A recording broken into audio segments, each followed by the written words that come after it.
YouTube नगरवासियों, स्वागत है आपका एमजे सर यूट्यूब चैनल पे। आज हम सीखेंगे, लगाएंगे मैथ का एक बहुत बहुत इंपॉर्टेंट क्वेश्चन जो एग्जाम में हर साल आता है, लगभग हर सेट में आता है।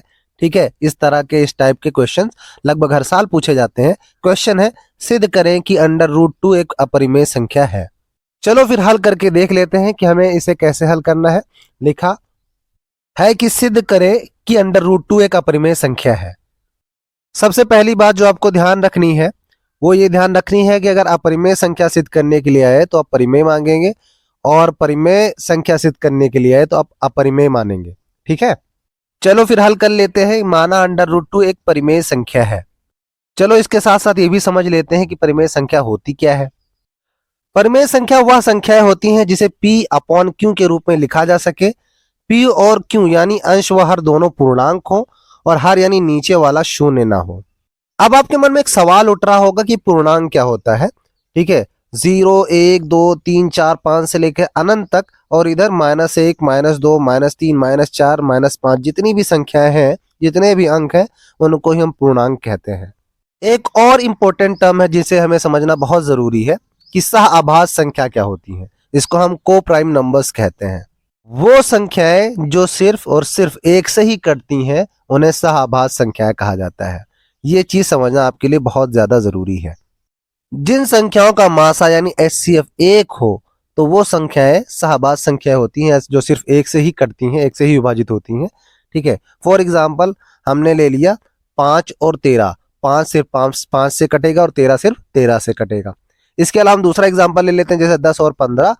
तो 10 5 से कट जाएगा और 15 भी 5 से कट जाएगा। 5 दूनी 10, 5 या 15, इसलिए वो सहआभास संख्याएं नहीं कहलाएंगी। आशा है आपको सहआभास संख्या अच्छी तरह से समझ में आ गया होगा। चलो अब आगे सवाल लगा लेते हैं। चलो एक बार फिर से शुरू करते हैं। सवाल हल करने से पहले हम लोग उल्टा मानेंगे। अगर अपरिमेय संख्या सिद्ध करने को आएगा तो परिमेय संख्या मानेंगे। ठीक है, तो यहाँ अपरिमेय संख्या सिद्ध करने के लिए आया है तो हम परिमेय संख्या मान लेते हैं। माना अंडर रूट 2 एक परिमेय संख्या है। अब हम इसको कैसे लिख सकते हैं? Under root 2 is equal to P upon Q, क्योंकि परिमेय संख्या वह संख्याएं होती हैं जिनको हम p अपॉन क्यू के रूप में लिख सके। यहाँ पर आगे ब्रैकेट में लिख लेंगे जहां पर p और q सहआभास संख्याएं हैं तथा p is not equal to 0, यानी p 0 के बराबर नहीं है। नीचे वाला जो है वो 0 नहीं है। अब यहाँ से सिर्फ 2 स्टेप बचे हैं। हम पहले p का मान निकालेंगे, फिर q का, फिर आपका सवाल हल हो जाएगा। लिखा है under root 2 is equal to p upon Q. तो यहाँ पे अंडर रूट 2 है तो अंडर रूट हटाने के लिए हम दोनों पक्षों का वर्ग कर देंगे। लिखेंगे दोनों पक्षों का वर्ग करने पर अंडर रूट 2 का whole square is equal to P upon Q का होल स्क्वायर। वर्ग से वर्गमूल कट जाता है, यानी अगर हम अंडर रूट 2 को अंडर रूट से गुणा करेंगे तो हमें मिलेगा 2, और p अपॉन क्यू का होल स्क्वायर से उत्तर आएगा p square upon Q square. तो चलो आगे का स्टेप देख लेते हैं। ठीक है, तो आपको पता है जिसका कोई नहीं होता उसका भगवान होता है, और भगवान एक होता है। ठीक है, ईश्वरा एका हस्ति। तो यहाँ पर हर नहीं है, जिसका हर नहीं होता हम उसके नीचे एक मान लेते हैं। तो गुणा कर लेते हैं। 2 को क्यू से गुणा करेंगे 2 क्यू स्क्वायर हो जाएगा, और p स्क्वायर को 1 से गुणा करेंगे तो p स्क्वायर एकम p स्क्वायर हो जाएगा। ये हो गया 2 Q square is equal to p square. चलो अब इसको आगे हल कर लेते हैं। यहाँ पे 2 गुणे क्यू स्क्वायर है तो हम इसको भाग में पक्षांतरण करने पर कर देंगे, लिख देंगे Q square is equal to p square upon 2, और मुबारक हो आपका पहला समीकरण मिल गया है।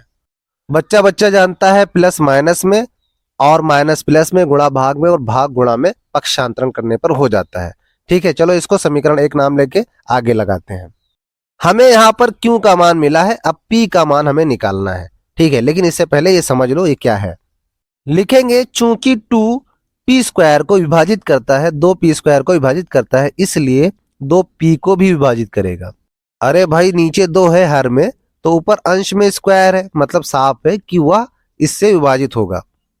चलो आपको एग्जांपल से समझा देते हैं। मान लो लिखा है 6 का स्क्वायर बटे 2, तो 6 भी 2 से कटेगा और स्क्वायर जो होगा वो भी कटेगा, यानी 36 भी 2 से कटेगा। तो ये चीज समझ में आ गई। चलो आगे हल कर लेते हैं। आगे लिखेंगे माना कोई पूर्णांक p बराबर 2x के लिए। यहां पर x कोई भी संख्या 1 2 3 कोई भी संख्या हो सकती है, और 2 इसलिए लिख रहे हैं क्योंकि p जो है 2 से कट रही है। चलो आगे सवाल हल कर लेते हैं। p बराबर 2x समीकरण 1 में रखने पर ये हो जाएगा Q square is equal to P square upon 2। ये समीकरण 1 है, इसमें चलो रख देते हैं। Q square is equal to 2x square upon 2। ये 2x स्क्वायर हमने माना है p की जगह पर, ठीक है। चलो आगे देख लेते हैं। 2 को 2 बार गुणा करेंगे यानी वर्ग करेंगे, 2 दूनी 4 हो जाएगा, 4x स्क्वायर अपॉन 2। अब यहाँ पे हम 2 को 4 से काट देंगे, 2 एक कम 2, 2 दूनी 4, तो q square is equal to 2x square आ गया। अब यहाँ पर लिखा है q square is equal to 2x square, तो इसको हम 2 गुणे x स्क्वायर लिख सकते हैं और पक्षांतरण करने पर ये जो 2 गुणा में है वो भाग में हो जाएगा, तो हम इसको Q square upon 2 is equal to X square लिख सकते हैं और इसको हम समीकरण 2 का नाम रख सकते हैं। अब यहाँ पर भी वही सेम कंडीशन आ गई जो समीकरण 1 में आई थी, ठीक है। समीकरण 1 में हमने जो p के लिए जो बात कही थी वही बात हम यहाँ पर q के लिए लिखेंगे। चूंकि 2 क्यू स्क्वायर को विभाजित करता है इसलिए 2 क्यू को भी विभाजित करेगा।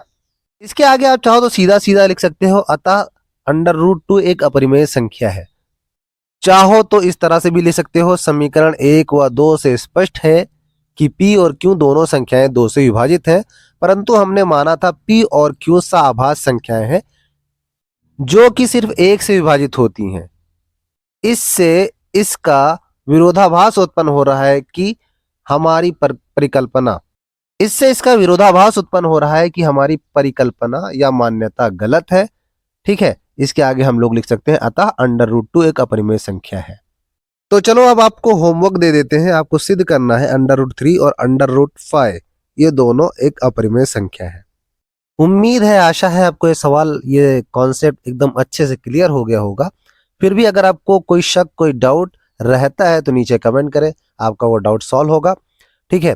इस तरह के क्वेश्चन लगभग हर साल पूछे जाते हैं, तो उम्मीद है आप इसको बहुत आसानी से कर लेंगे। अब आपके स्वर्णिम भविष्य की कामना करते हुए आपसे अलविदा लेते हैं। जय हिंद, जय भारत।